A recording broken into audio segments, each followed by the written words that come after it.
Good evening, everyone. I'm Stephen Henderson, host of American Black Journal and a regular contributor to One Detroit, both of which appear on Detroit Public Television. This evening, it's my privilege to serve as moderator of the Caregivers on the Frontlines public forum. We're going to talk to caregivers, journalists, and experts in the field about the many challenges that are faced by those providing care for older adults, from physical burdens and economic hardships to things like loneliness and depression. This, of course, can be really difficult work, but it's crucial and it's necessary for the well-being of families and for our community. If you think about the expanding number of people who find themselves in this position, having to care for an aging relative, having to figure out how all of that works, you know how urgent an issue this is. But let's think for just a second about what that means to us as a culture. The idea that in many cases, what you're doing is trying to make the last years or months, or maybe even weeks of somebody's life more comfortable, safe, and surrounded by dignity. It is one of the highest callings, I think, that exist. And the truth is that in this country, we're not doing very well on that count. We are not supporting the people who provide this care, and we are not supporting the people who need it. Now, this is the first Michigan Public Forum of the New York and Michigan Solutions Journalism Collaborative, which consists of more than 30 media, academic, and community organizations. Initially, that collaborative has decided to focus its efforts on the critical issue of caregiving. As the name implies, the Coalition of Journalists not only covers problems and concerns related to caregiving, but it also reports on potential solutions to these challenges. We want tonight's discussion to be interactive as well. So please, if you have a question, you can enter it or your personal experiences into the comments section of our Zoom broadcast, and then we will relay them to our panelists. We would also like to hear your ideas on issues we should be covering and stories we should be telling about caregivers, so include those as well. This forum is being produced in collaboration with Strides for Seniors, an annual month-long series of activities that celebrates Detroit's neighborhood senior centers. It's organized by Detroit Area Agency on Aging, the Detroit Parks and Recreation Department, and St. Patrick Senior Center. So let's get started. My first guests represent two of those senior centers. Satrice Coleman-Betts is Executive Director of St. Patrick's Senior Center, and Vincent Telford is President and CEO of the Hannon Center here in Detroit. Satrice and Vincent, welcome to the program. Thank you. Thank you. So let's start here. I know that senior centers in Metro Detroit serve tens of thousands of older adults every year, but I still think a lot of people are unaware of their programs and their services and who's eligible to use them. So could each of you tell us about the mission of your centers and the work that they do? Satrice, I'll start with you. Well, our center is open to individuals who are 55 and older. And we have a myriad of services that serve as a social outlet and also a resource center for older adults. They can do anything from congregate meals to activities, dancing, transportation, caregiver training, just a variety of services. Vincent? Yeah, well, we've been around for 96 years. And like Satrice, we offer a variety of services to older adults. But I would say that one of the things that's really at the heart of our service is what we call creative aging. We believe that this robust arts training with seniors is a great way to help them to learn, connect with other seniors or other members of their tribe and create. And then we also offer social work services, anywhere from case management, counseling, as well as we offer an adult day program for seniors living with dementia. So I am sure that in both of your centers, the pandemic has changed the way you approach the work, has changed the set of needs that people maybe are showing up at the centers with. I'd love both of you to talk about how you adapted to this health crisis and talk about whether things maybe are beginning to return to normal. Vincent, I'll start with you this time. Yeah, I don't know that we've returned to normal, but certainly we had to do a pivot with this. I think the biggest issue was with a lot of our participants, they may not have had the ready connection to broadband. So it's helping people to get connected through broadband. But when that wasn't available, one of the things that we did right off the bat was we began connecting to people via telephone. We had this huge sort of telephone reassurance line where we're working with seniors no matter what they need, kind of meeting them wherever their needs are. And we think that this is something, this sort of virtual and telephone programming is something that we will continue moving forward. And so we're kind of moved into this phase now of sort of a mix of in-person and virtual. And our in-person programming right now is primarily our adult day program, where our caregivers are, they are just very grateful that this is available to them, because you can imagine it really put families under a tremendous amount of stress over the last year and a half. Satrice, what's going on in your center since the pandemic started? Well, the pandemic was definitely a challenge. We decided right at the beginning that we weren't going to stop the services. We also began wellness checks. I think we did the first few months over 2,000 wellness checks. We decided to take the services where the people are. So we did a lot of services outside our walls, servicing basic needs. So delivering groceries, providing PPE, taking it to their homes. And we also have been able to expand services outside. So a lot of our inside classes and our Congress meals are outside, curbside meals, picnic in our park area. You come to our building, there's hustle dancing outside 5 days a week. Yoga, Tai Chi is like a big party outside every single day. And so that has been great. We do also have some virtual activities. So we're trying to do it in person outside, virtual, and taking things to their homes as they need it. So, of course, this forum is about caregiving and caregivers, and we want to focus now on some of the programs and services that each of you provide for caregivers to help them take better care of themselves and of their loved ones. But first, let's watch a short clip from a report that was produced by Urban Aging News and Detroit Public Television on a respite care program at the Hannon Center. Here at the Hannon Center in Detroit, a program called Daybreak offers older adults with dementia a chance to socialize and take part in activities that stimulate their minds. For family caregivers, Daybreak provides a much-needed short-term break to focus on their own needs and obligations. Respite care for the caregiver, as well as the person who's living with dementia, is just absolutely vital.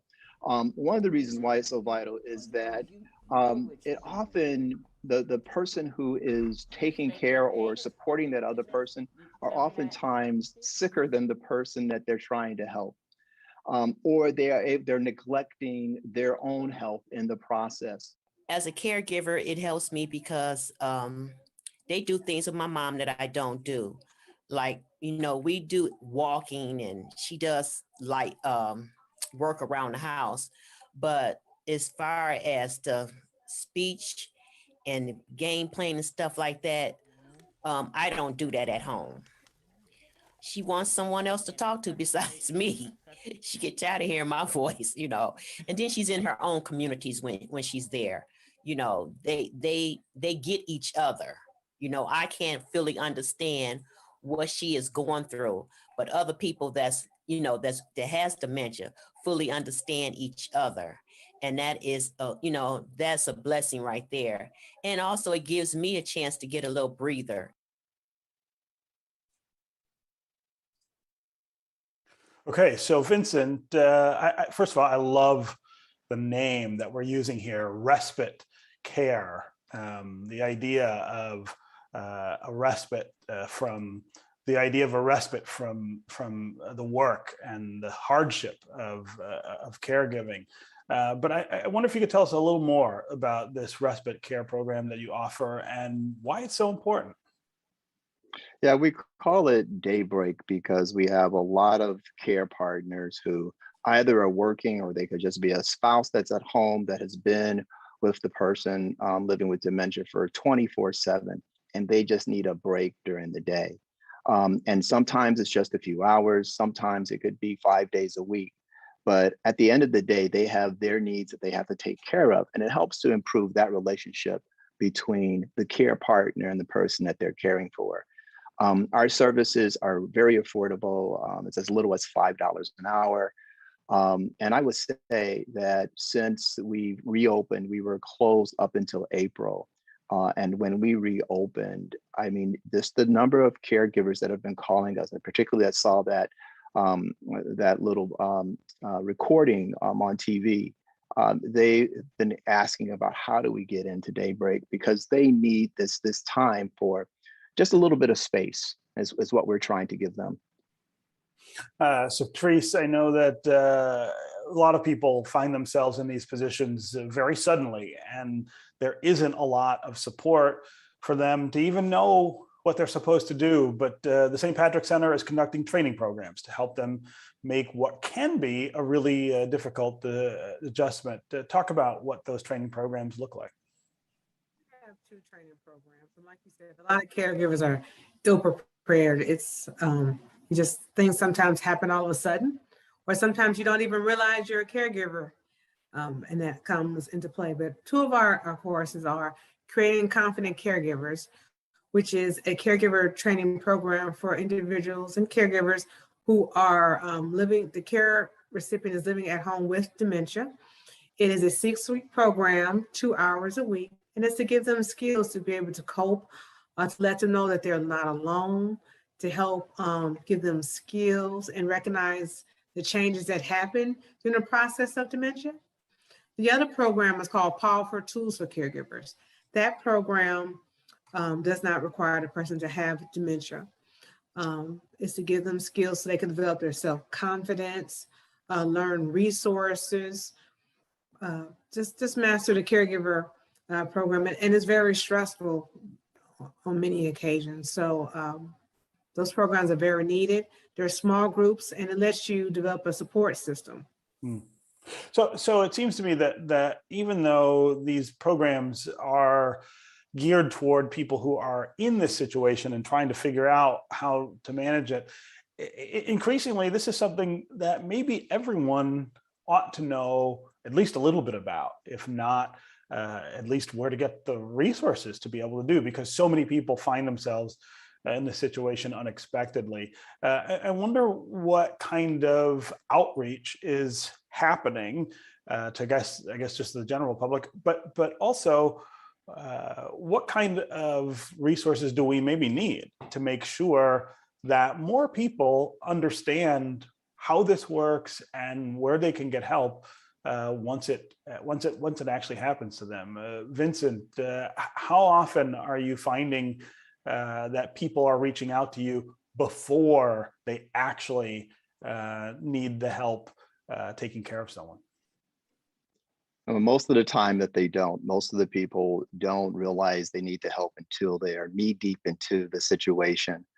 And one of the things that we're trying to do is certainly meet a population where they're not poor enough to qualify for Medicaid, but they make too much money to qualify for Medicaid, but they don't make enough money to be able to put their loved one in like an assisted living or long-term memory care.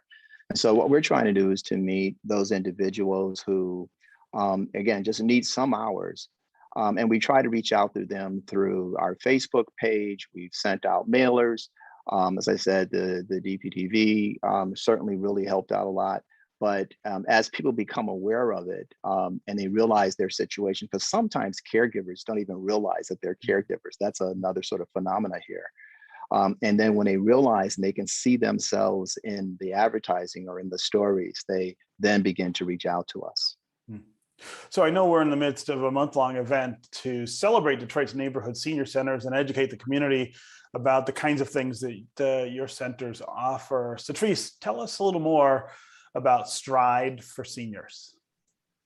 Stride for Seniors is one of my wonderful favorite events because it requires, and it's an engagement partnership between multiple senior centers, and it allows us to let the community know what we do best, and is take care of older adults.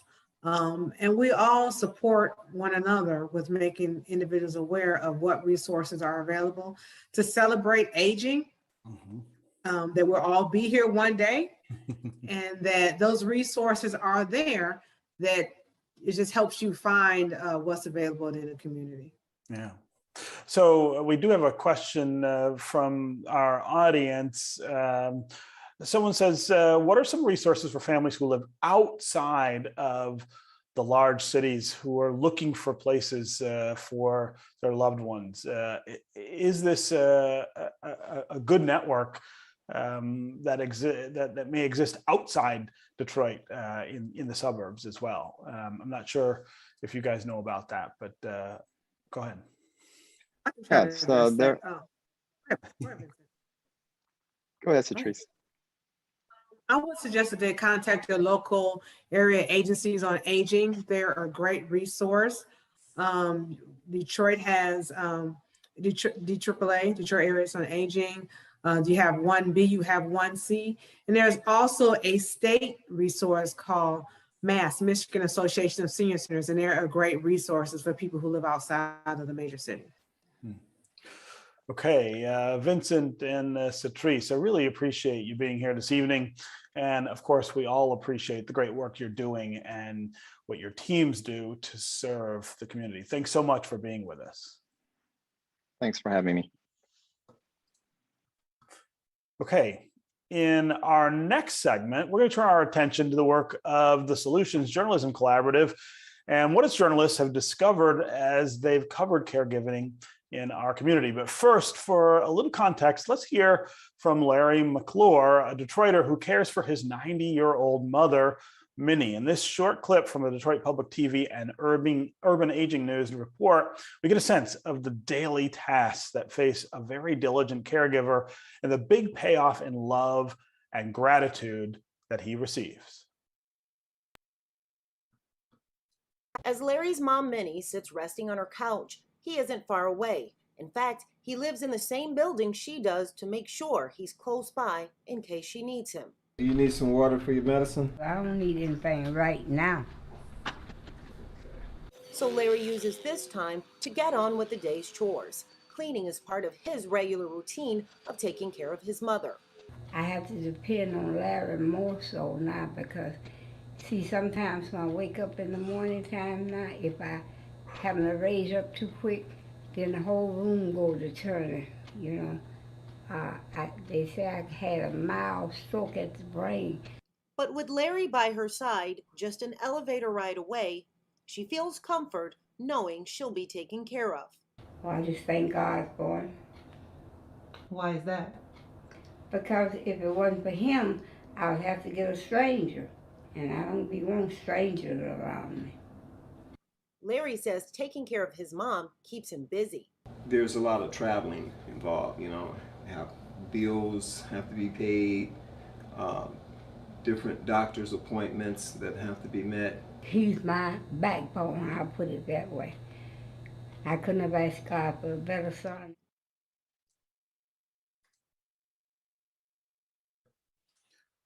Okay, so we've got a rather large panel that is joining us now, and I'm going to try to introduce them individually as we turn to their stories so we don't get too much of a backup going. First, let me welcome Ted Roloffs, who is with Bridge, Michigan, and Sarah Rahal, who is with the Detroit News, and they've been collaborating on a series of stories on caregivers. Ted and Sarah, welcome to the program.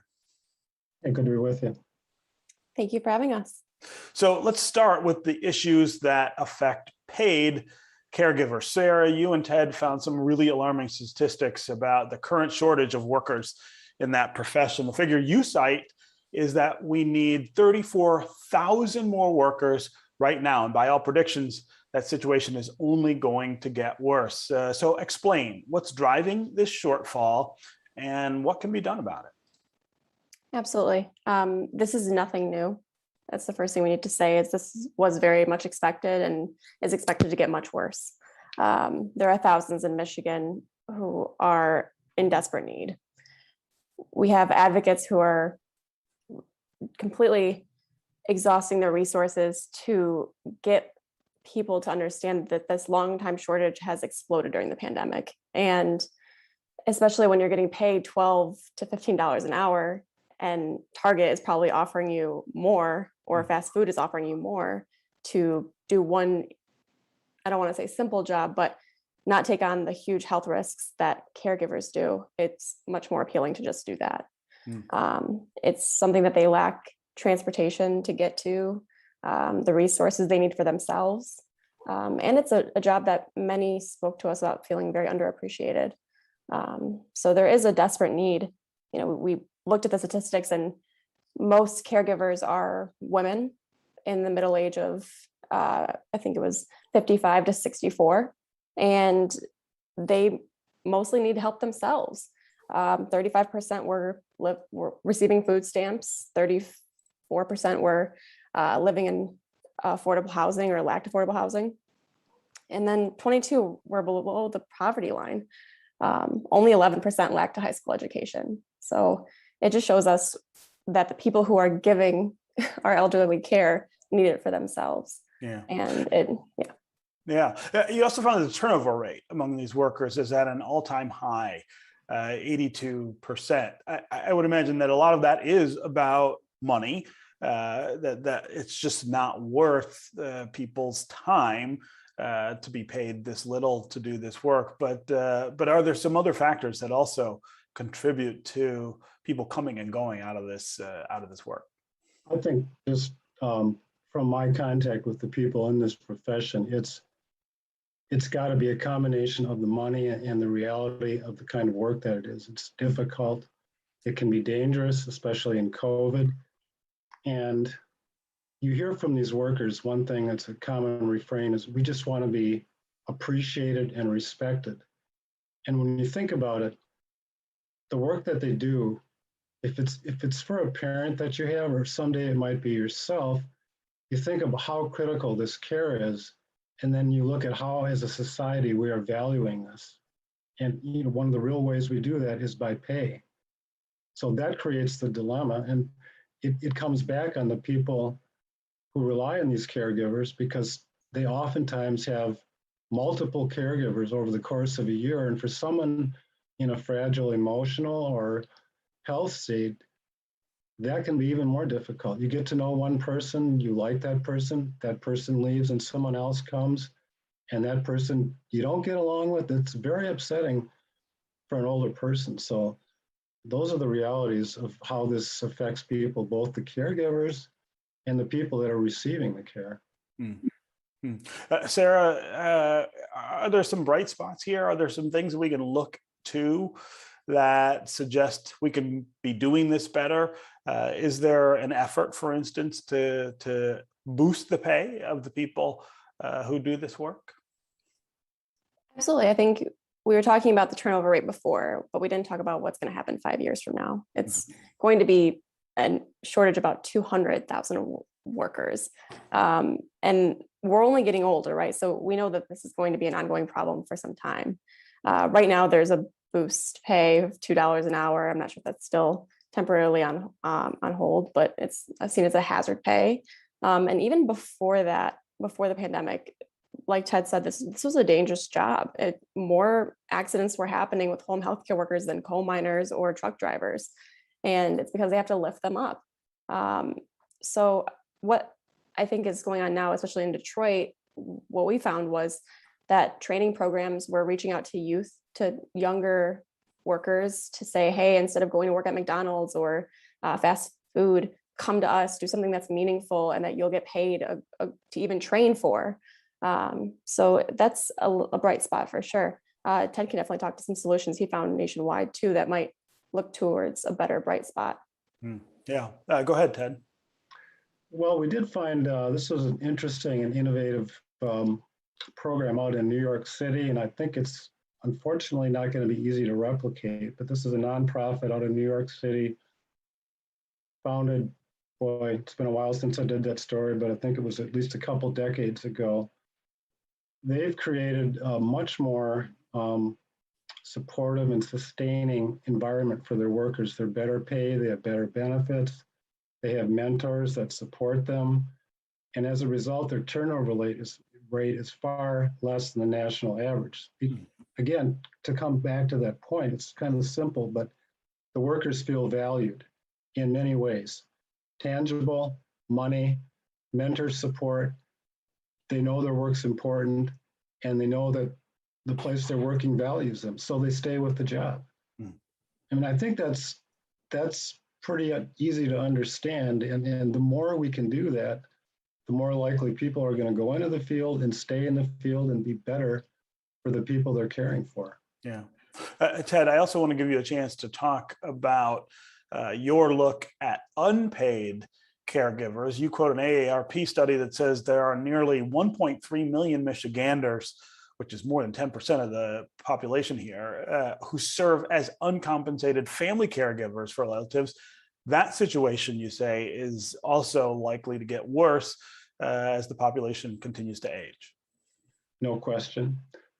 One number that I found really sobering is the number of people age 75 and older in Michigan is projected to grow by 500,000 in just 20 years.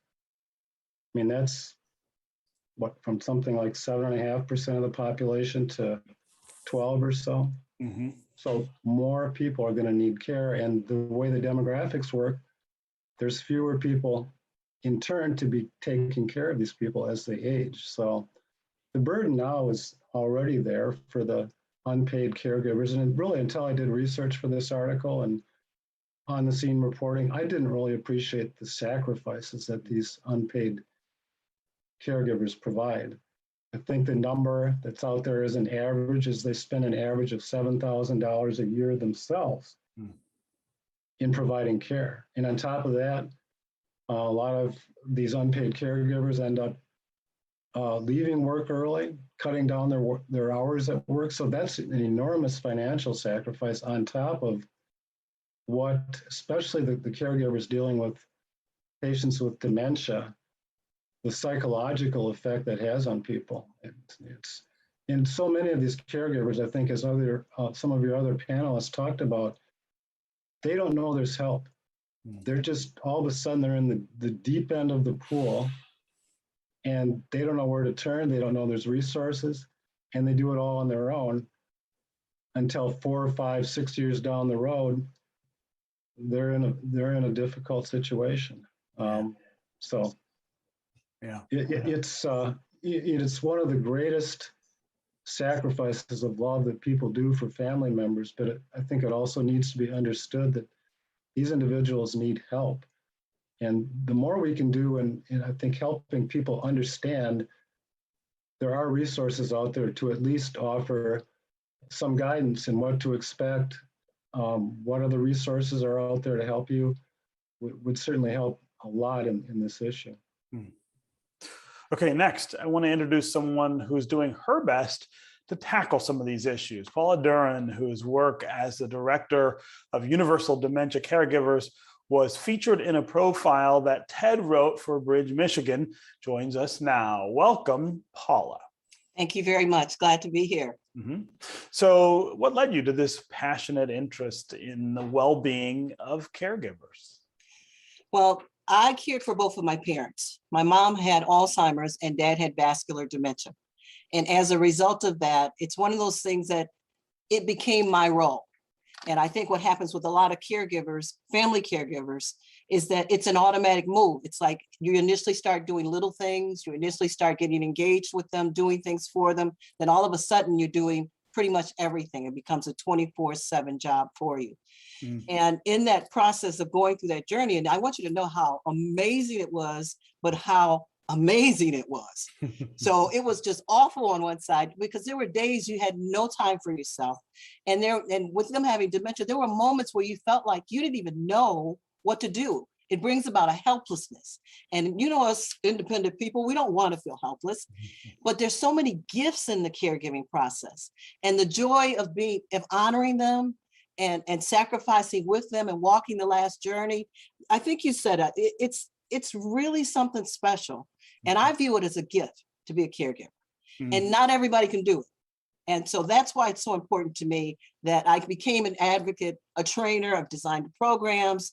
We speak on the issue. I'm a psychologist by training. And Stephen, sometimes you think you're smart because of your credentials. These diseases will bring you to your knees because it's sometimes you just become, you don't know what to do. And at those moments, you start becoming inside, seeing what you can do, learn as much as you can, and connect and partner with others. So I was excited when Ted contacted me about sharing the stories around caregivers. Yeah. So tell us more about Universal Dementia Caregivers, how it came about, and how you work with caregivers to help them succeed. Thank you for that. I love talking about Universal. Universal Dementia came about because I kept a journal as I was working with my parents. And I had this wonderful idea that this journal was going to be so good. I'm going to write it and I'm going to publish it. I'm just educate the whole world about caregiving. And when I started it and I opened it up at one point, and I said, oh my God, this is sad. I'm angry. I'm frustrated. And I have captured all of this anger and frustration in this document. But I said, but I think sometimes there are things you go through that are for you. And then I think there are things you go through are for the better good. And so that was my experience. I believe it was for the better good. My first document and training program I put out there was called My Lights Are Going Out, but It's Not Dark in Here. Came to really appreciate the spiritual part of care.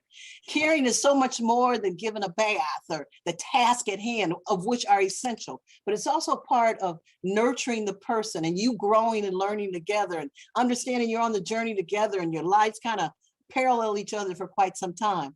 So I designed the program, and in designing, I have a board, and my board said, go prove that you can do this. And so one of my board members gave us money, donated money, and said, prove it. So I got out and I just put my sign up basically.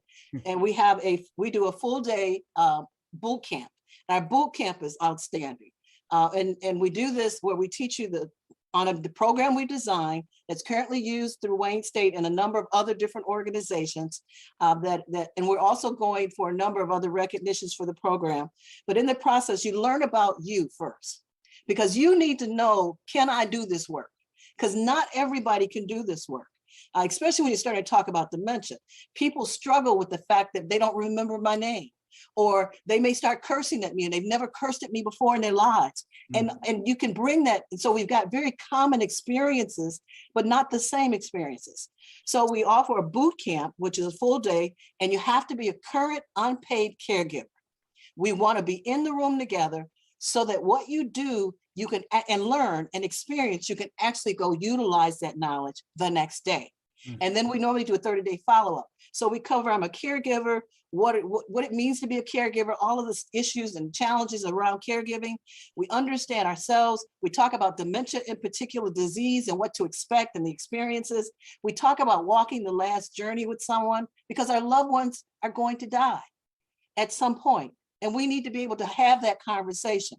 So we offer that training. We also offer monthly lunch and learn sessions. And Triumph Church has been so kind to me. Triumph Church allows us to do our monthly lunch and learns there. So we're partially virtual right now and partially in person. And so once a month, we do a lunch and learn on a topic related to caregivers that's relevant.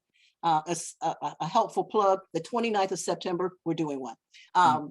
So then in addition to that, we do online. We do a support group online, because not everybody's comfortable yet coming into a closed space. So we do the support group, and interesting, today we had a woman in our group, first time at the group, and what she said was, I don't know what to do. And there were caregivers online that just loved on her, that cared for her, that appreciated her, that understood her. So we do that, and we do an exercise program online, because someone said earlier, self-care is, you've got to care for yourself. You can become so consumed with making sure that your loved one gets to the doctor, then you forget you need to go to the doctor. You're preparing this wonderful meal for your loved one, and you eat whatever's left. Too many caregivers die before the loved one they're serving. So those are the kinds of things. We also will do family mediation discussions. So people will call us in when the family's in conflict in order to work through some issues so that it's all focused on the loved one with living with dementia. So those are some of the services and how we got there. So I wonder, since you've been doing this, if there are some needs that you've identified as more common or more critical for caregivers than others. What is it that you're learning, I guess, about what caregivers need through Universal? And we've been capturing this data. What we found is that number one, people need to, well, skip the number. The person needs to have the right documents to be able to serve. So because I'm a family caregiver, I never think about the fact that I might need a power of attorney, or I might need a will needs to be established, or my loved one doesn't have any documents that tell me anything about how they want to be cared for. So that's a big one. And one of the things we do is we invite attorneys in to talk about that stuff so people can ask their questions. Another common one is people become so selfless that we have to boost them up to say, you matter. If you're not alive to take care of your caregiver, your loved one, your mom, your dad, your sibling, who's going to do it? Because the work is overwhelming. It's a 24/7 experience that you have to learn to manage yourself. So in addition to self-care, the legal stuff, people need to learn how, the big issue, self-manage. That is, we think we can control the world. We think we can make somebody do something. We think we're gonna tell our parent what to do and they just gonna jump and do it. First of all, even if they don't have dementia, they don't want you trying to tell them what to do. Teaching them how to engage a loved one living with disease of any kind is essential, but honoring them enough to work with them and move and have the conversations ongoing are very important. So that piece of understanding your loved one and the needs of your loved one are essential. Caregivers need to also feel empowered. They don't realize sometimes that when they go take their loved one to the doctor, you're the best advocate for them. But somehow we get into these doctor settings, I put doctors in quotes, and we think that they are all knowing. I'm there with the person 24/7. I see some things, I may not know what it means. It is essential that I become a voice. And so sometimes you just have to encourage people that you are valued, you are important, you need to feel empowered. And we even train them to say, here's some key questions to ask the doctor. If you don't really feel comfortable, just pull out the list and say, Dr. Durham said I should ask these questions. So you started engaging and learning more about the person. Now I could go on, but also the other thing is skill. Sometimes we need skills, but more than skills, we need passion. We need compassion. We need to be able to connect to the heart. We've designed a tool that's called Flowers, and it teaches you how to touch the heart, the spirit, and the mind of the person. Because sometimes the words don't come out. They don't express them the way we're comfortable with expressing them. It is really essential that we start really thinking about, how do I connect with Paula in a way that I truly understand her needs? And my goal is to ensure that we meet them, but I stay healthy in the process. Yeah. Okay. Thank you, Paula and Ted and Sarah, for joining us. Thank you.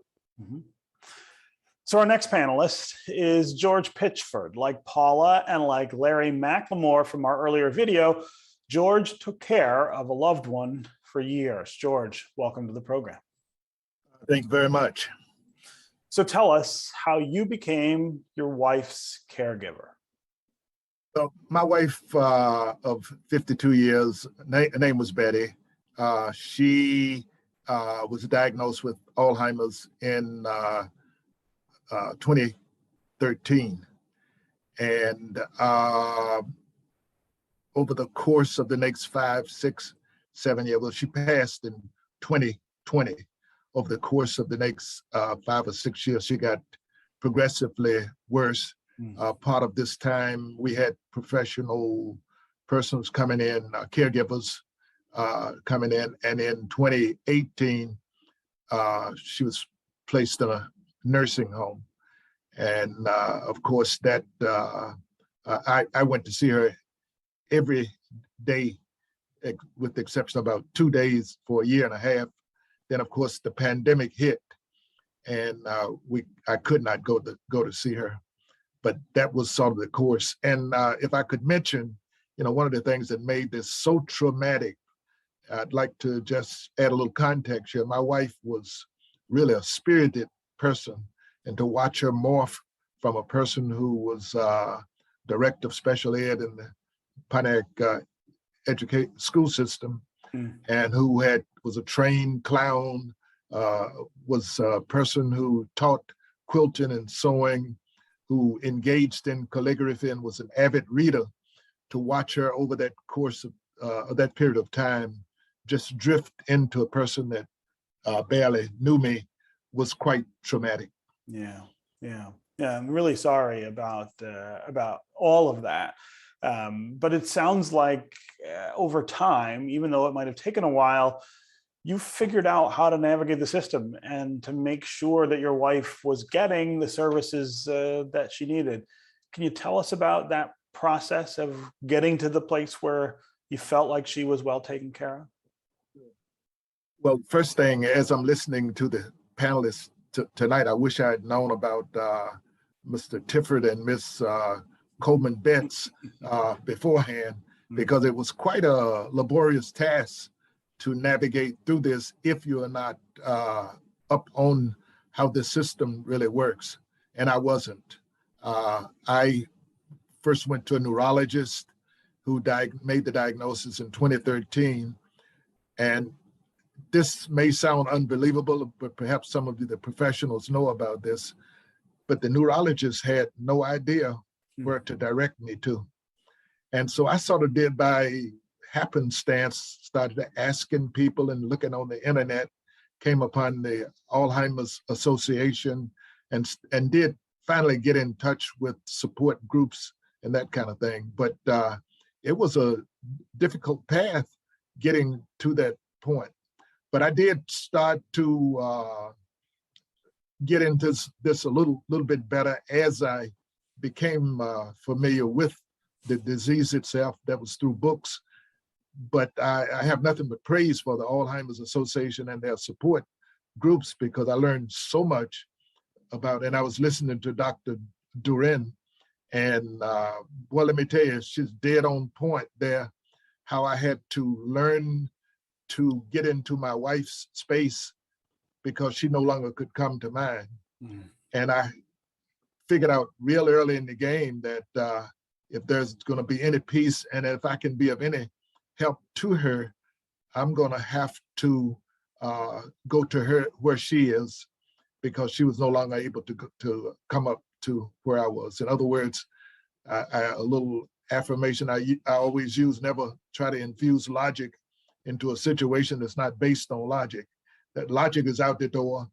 And so, it was nothing short of a blessing to come upon the support groups that sort of walked me through the fact that, okay, you can forget the person that used to be there, and you have to learn to deflect and to not make a big thing out of some of the things that she's going to say and some of the things she's going to do. Yeah, that period of adjustment and just kind of reframing, I think, the entire way you think of the relationship you have with this person is a really critical part of adjusting to that caregiver Absolutely. role.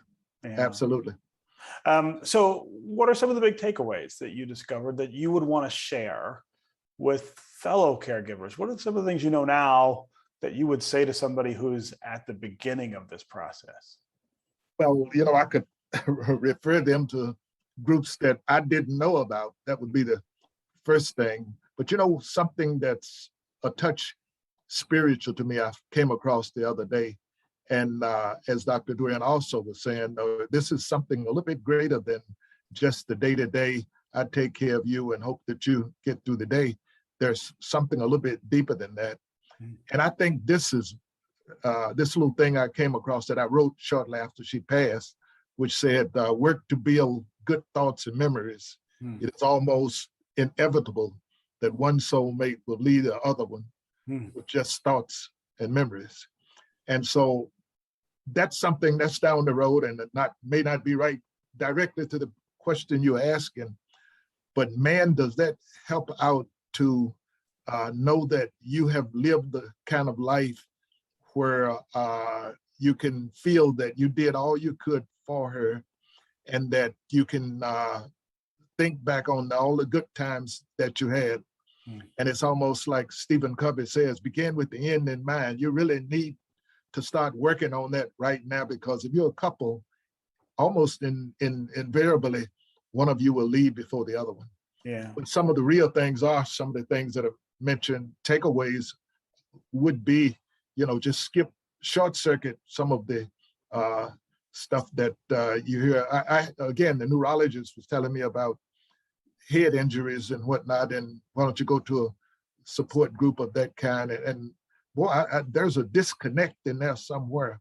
The Alzheimer's Association and all these groups here, I would want folks to go to the area agency on aging and some of these places to get some real good information on some steps that you can take to address your needs. Yeah. So my last question to you is about what life is like now. And I think that's something we don't necessarily always think about, is that this experience of giving care to somebody and then having to let that person go doesn't necessarily end the needs for the caregiver. In some ways, I would imagine it just begins them. Tell us how you're doing and how you're finding support or relief now. Yeah, and part of it is really sort of incorporated in what I just got through saying there, and it's really sort of a spiritual thing that I did the best for her that I could. I did it because I wanted to do it, and I feel that she would have done it for me. And you just nailed it, though, when you said it does not end, though, right there. It's been sort of a little bit of a transition period to let that go, but I do recognize that those are the steps that you ultimately have to take, and life does not end right there. You have to move on and try to get that behind you, and that's sort of a process itself. And I tell you, it's very, very helpful to have friends and loved ones and organizations. I still occasionally sort of chime into some of the support groups to try to make that next step there, because I realized that the process really didn't quite end right there. Yeah. Well, George, I'm very sorry again about your wife's passing, but what an inspirational story about the way you were able to support her in those last few years. I'm really glad you joined us to tell that story. Thank you very much. So next to join us is Nargis Hakeem Rakban, who wrote a fascinating story for Tostada magazine. And she's here with Serena Daniels, who is Tostada's founder and editor. Nargis and Serena, welcome to the program. Hi, thanks for having us. Yeah. Okay, so Nargis, your story takes a look at caregiving in the Bangladeshi community and the special needs of people who may not be conversant in English. Tell us about it. So the Bangladeshi community is not new to the Michigan, state. However, what I found in my reporting is that overall, language is the biggest issue when it comes to accessing healthcare, even in 2020 and 2021. And so, although people have been here for a long time, there's always going to be an element of caregiving in families, because a lot of families live in intergenerational homes. And that means that children are often not only helping their parents who might not speak English very well, but also their grandparents. And sometimes that role is put on to women who are taking care of both aging parents and their younger kids. So during the pandemic, we saw that the biggest issue was not having available resources in Bangla. And when there were available, they were available in a different dialect than the most spoken in the Michigan area, which is the Sylheti dialect. And so it was very difficult for people to have real-time information. As we know, the CDC put out information, as soon as it was available, but it wasn't always translated just as quickly. So in the absence of that, people relied on asking family members for information, WhatsApp groups, Facebook posts, and had to really hash out what made sense, what to believe, and how to trust that information. So the pandemic, of course, presented additional problems when it came to delivering this adequate health care. What solutions do people come up to serve and safeguard seniors in that Bangladeshi community? So at first, I saw that a lot of people were creating videos and having conversations with people and posting those on Facebook. So when it came from offices like doctors' offices and nurse practitioners, there are more trusted sources that the community could rely on. At the same time, there was a problem that came up in the Hamtramck, Detroit area where a lot of the regular PCPs were closed, right, during the pandemic. And essentially people were just being routed either to the hospital if they thought they had COVID, or sent to spaces where they might be able to get screened.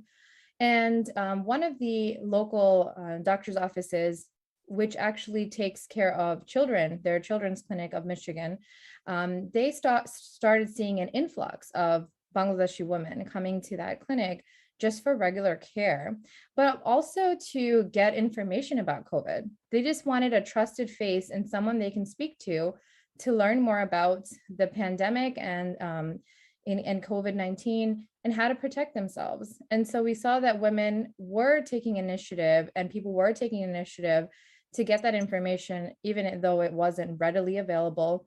But also we saw that community organizers and leaders were trying essentially to come up with some other alternatives to get this information out there. Traditionally, before COVID-19, people usually go to the mosque or the restaurant to understand new information. So that information would trickle down from usually the men and then back into their families. But because of everything being closed down for such a long time, it was hard for that information to get around as quickly as usual. So, people like groups in New York, there was two groups. There was Saki and there was another organization called Lal, which means red in Bangla. They started doing wellness checkups on people that they already were working with for things like ESL classes or citizenship classes, and started asking people what were they in need of during the pandemic. So not only did they find that people needed just basic information, but there were other issues coming up like food insecurity. And then they tried to service those people with information as much as possible, kind of as a package deal type of thing. And also provide funding for people who might need caregiving or provide caregiving if they happen to contract COVID-19 or someone in their family did, so they can space themselves in those intergenerational homes. So, Serena, what do you think this story tells us about the needs of non-predominantly English-speaking communities in Metro Detroit? Of course, the Bangla community is just one of those communities. This is a really diverse community. Lots of languages spoken here. This seems like a problem that could be pretty widespread.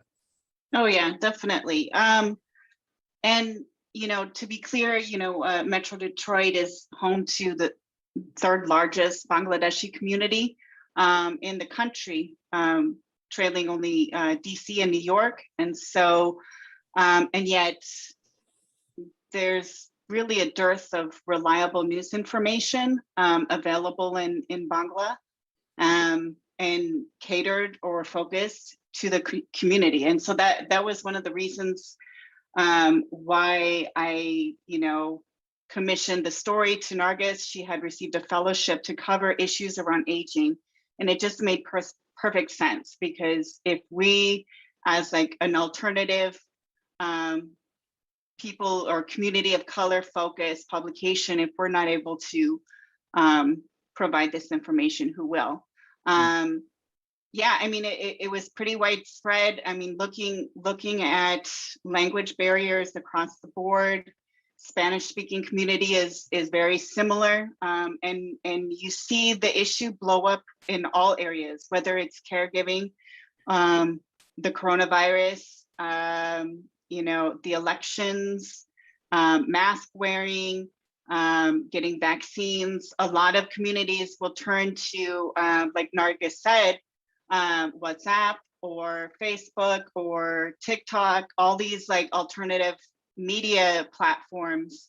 And as soon as they see a piece of information that resonates with them, or that kind of reinforces what they already believe, then they just kind of run with it. I think in terms of solutions, you know, we talk about, well, what can we do to kind of address this? We did look at New York, as Nargis had mentioned, and looked at how the infrastructure in some of these social service organizations is maybe a few years farther along than it is here in Detroit. But it's something that we can draw from. I would also say that, you know, looking outside of a particular language, but looking at what Spanish language populations are doing, or look at what Arabic language populations are doing to care for the needs of their elders is another way to kind of, you know, pick up on some of the similarities. Obviously, every ethnicity, nationality, race is going to have their own unique challenges, but there's definitely something to be learned within the different communities. So, and I thought that was important.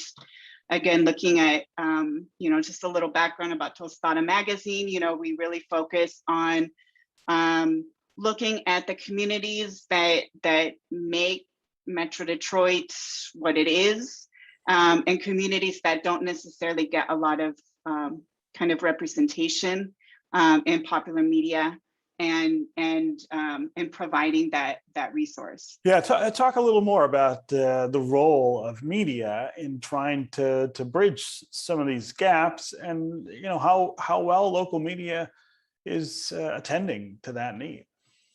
Yeah, I mean, especially during the pandemic, I just, in my own community, I live in Southwest Detroit. I'm Latina myself. I grew up in, you know, predominantly Latino neighborhoods in other parts of the country, like Chicago and Southern California, where you don't necessarily have like this dearth of information. You have like several news, television programs, radio, print, you name it. And so, and you know, don't get me wrong, we do have ethnic media here. We do have a number of news organizations that cater to the different communities here. However, unfortunately, you know, as is the case with a lot of ethnic media across the country, a lot of the publications are either underfunded or understaffed. You know, we're talking about like weekly publications that you might find in the supermarket or the laundromat.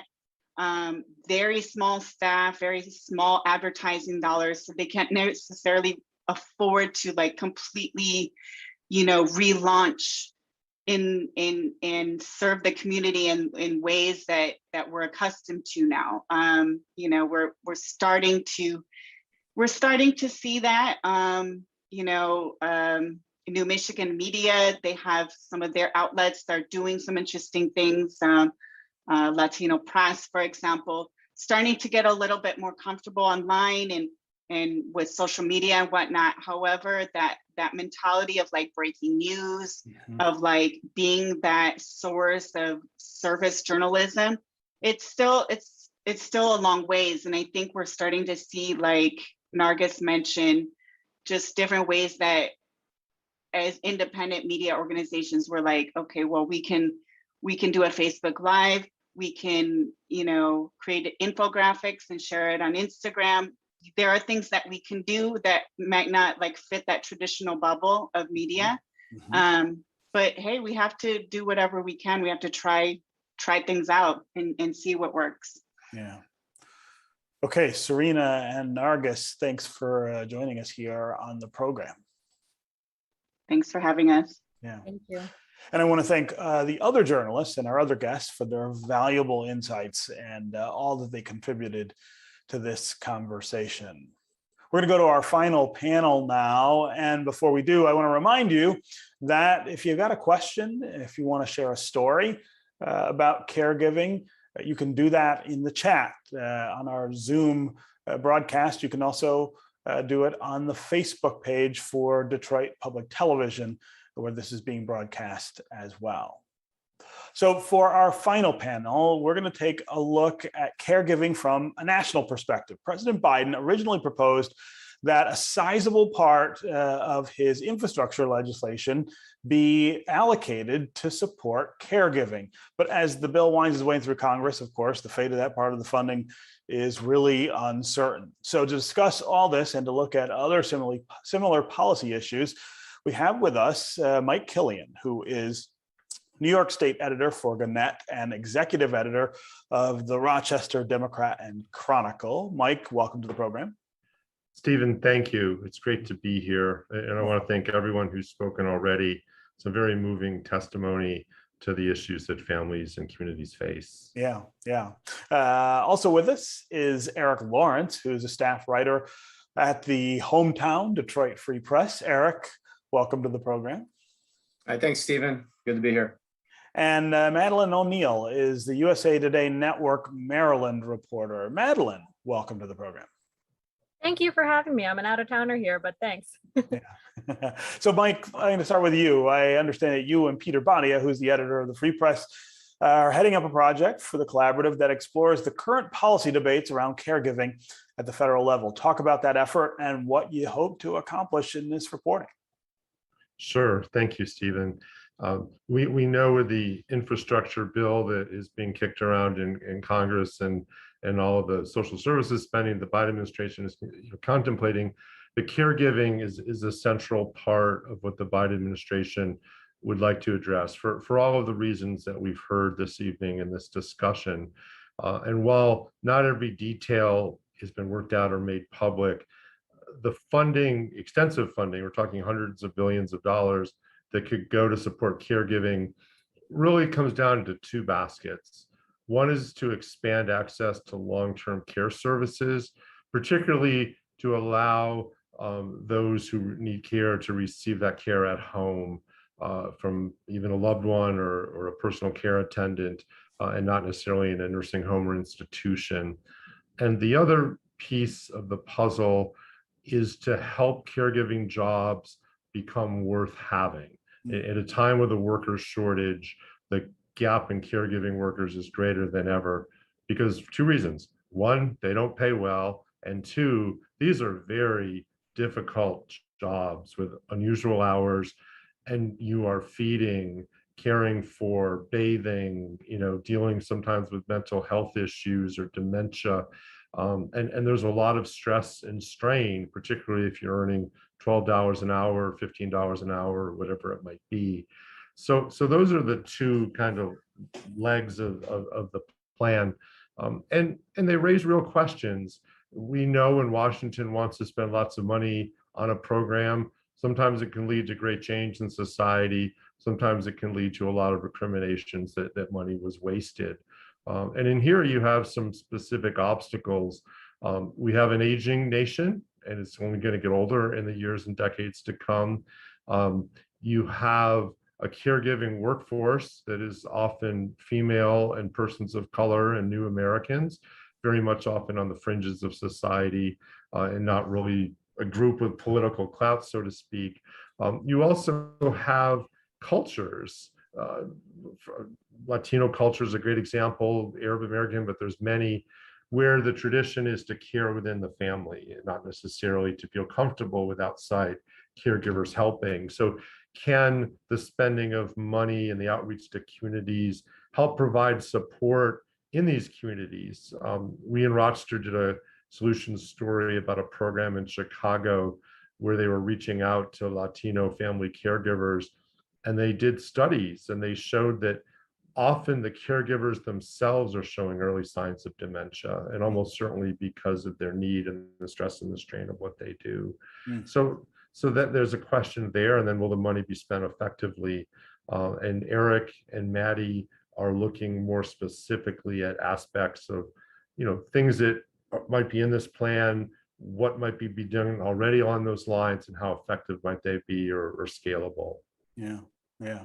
So Eric, you've been looking at campaigns to unionize paid caregivers. We've been talking about the low pay and the difficult conditions that they work under right now. Could you describe where that effort stands and what its proponents hope to achieve if they were to get that done? Sure.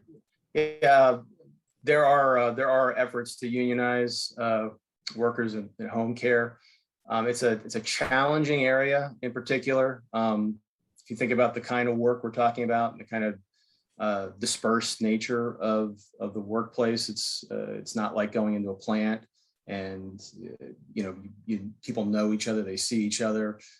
It's been described to me as in some of these efforts as a lot of door knocking. So things you might associate more with a political campaign than actually like just straight up unionizing. And then just not having those kinds of connections. I guess we all kind of feel that now with the pandemic, with somebody who's working from home and not necessarily seeing our coworkers as much as we might have done in the past. Mm-hmm. But that's a key part of it. Also, traditionally, this is these are workers who were not necessarily afforded some of the protections that were in other areas like overtime and minimum wage protections. That wasn't assured until actually fairly recently. So these are not necessarily the kinds of jobs that would necessarily lend themselves. But there are certainly efforts. There are a couple of states that stand out in terms of unionization. California and New York are probably the biggest.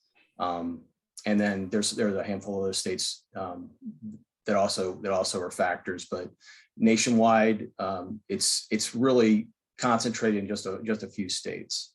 It has a little bit to do with the kind of nature of the employment too. Sometimes it's an arrangement where the state essentially pays the bills through Medicaid, but you have the client or the person who's actually the person who's being helped is actually the person who actually kind of manages the person who's the home care person. Yeah. Madeline, one of the proposals that's being floated in Washington is tax credits for family caregivers. These are meant to reduce some of the out-of-pocket costs and other sacrifices that caregivers make. I know so many people who have these costs and who just eat them. Explain how these credits might work. Yeah, this is one of the many pieces of a proposal to improve caregiving that's going around in Washington. And it would provide a tax credit of up to $5,000 annually to family caregivers who, as of right now, are largely eating that cost. Like you said, it's largely an out-of-pocket cost that people just have to find a way to cover. The AARP has found that the average out-of-pocket spending for family caregiving is more than $7,000. Mm-hmm. So what I'm hearing from the experts that I'm speaking to as I'm reporting this out is that, this $5,000 tax credit, if it were to pass, would make a huge difference for family caregivers. It would be really important to family caregivers to cover some of these expenses of, adapting their home to make sure that they can take care of their loved ones. But it would not maybe be a fully transformational change because, as the AARP has found, the average amount that caregivers are spending is above the amount that this tax credit proposes, and so that's an issue. That I've identified in speaking with these experts as something that still remains to be grappled with if this even manages to pass. And it doesn't address the larger issue. What I'm hearing from the experts is that part of the issue is that family caregivers are, in almost all states, it's a patchwork, but are largely uncompensated for the work that they do. Mm-hmm. And it is work. It saves the United States billions of dollars. So there's no system to compensate these folks, or if there is, it's a state-by-state system, and it's a real patchwork. And so a tax credit would be hugely helpful, but it doesn't address that sort of larger transformational issue that there's just not compensation for the labor that family caregivers provide. One thing that I have heard is that the real meat of the caregiving proposal in Washington is expanding home-based services, like Mike was saying, with a huge infusion of funds. And that funding would go toward paying professional caregivers better wages and expanding the availability of home-based services through Medicaid. So those would be transformational for family caregivers in the sense that family caregivers might actually be able to access professional care for their loved ones and return to the workforce rather than providing that care themselves in an unpaid fashion. So that's something that could be transformational if it passes. Although I did just read that $400 billion proposal to expand home-based services is being whittled down as we speak in negotiations in Congress. So we'll see what happens. Yeah. I want to mention again that if you've got a question, if you want to share an experience with caregiving, you can put it in the chat of the Zoom broadcast, or you can go to the Facebook page of Detroit Public Television, where it's also being broadcast, and put the questions or the comments there. I just want to open it up to the panel and talk just a little about the likelihood for increased federal spending on caregiving, both in terms of the infrastructure package and maybe in some other ways. Is this something that we're likely to see Washington focus on at some point soon? Tough question. We don't have a crystal ball, Stephen, but certainly you've got to think with both the need in society and the push for more spending on many things, that you're going to see at least some, whatever the final figure ends up being. And as always, the devil is in the details, right? Is going to be focused more on the home-based care, or some of what Eric and Maddie were talking about, other aspects, who's managing that spending, and which voices are at the table. This is very much about our emerging, more diverse America and how well it's served, both as workers, but also as families and as elderly and people in need. So how does that play out, right? And who's directing the priorities and the spending and the type of spending? And I think those are going to be the larger questions later this year and in the next few years. So I also wonder if we can talk just a little about how we compare as a nation to other countries when we give support to caregivers. Are there countries that we should be looking to that are doing a little better than we are? I mean, we know in Europe, which is more of a social welfare set of nations, that there are more safeguards in place, which certainly include caregiving, and you know, the cradle to grave aspect of many of the societies there, you may be doing better. In other parts of the country, a lot of things, again, are family-based and tradition-based. And there are places where you would never think of putting grandma or mom in an institution, right? They're going to be cared for at home. So cultural traditions become a big part of this. And in our ever more diverse country, those have to be factored into a lot of the thinking and strategies, you know, beyond what money is or isn't spent. Okay, I am gonna wrap this conversation up here, but I want to really thank Madeline, Eric, and Mike for joining us. We look forward to more of the coverage that you guys are doing of this really crucial issue. Thanks very much. Thank you, Stephen. And thanks to our other panelists and our participants, and to all of you who've joined us this evening. We want this to be the start of a relationship with you. And so we're asking you to click on a survey that's being posted in comments that will help us know what you thought of today's forum and what issues you think we should cover in the months ahead. As it has often been said, a society can really be judged by how it cares for its elderly, and doing that work quietly and without fanfare are the caregivers among us. Tonight, we have heard some really heartwarming stories about caregivers and some heartrending stories about the difficulties they face, but we've also discovered that there are solutions to these problems. Let me say that again. There are solutions to these problems, and we really just need to move our eyes toward those solutions, focus on them in order to get them into place. There are innovative and effective ways to elevate the status of caregivers and provide them with the skills and the resources and the support they need to serve more effectively those who depend on them.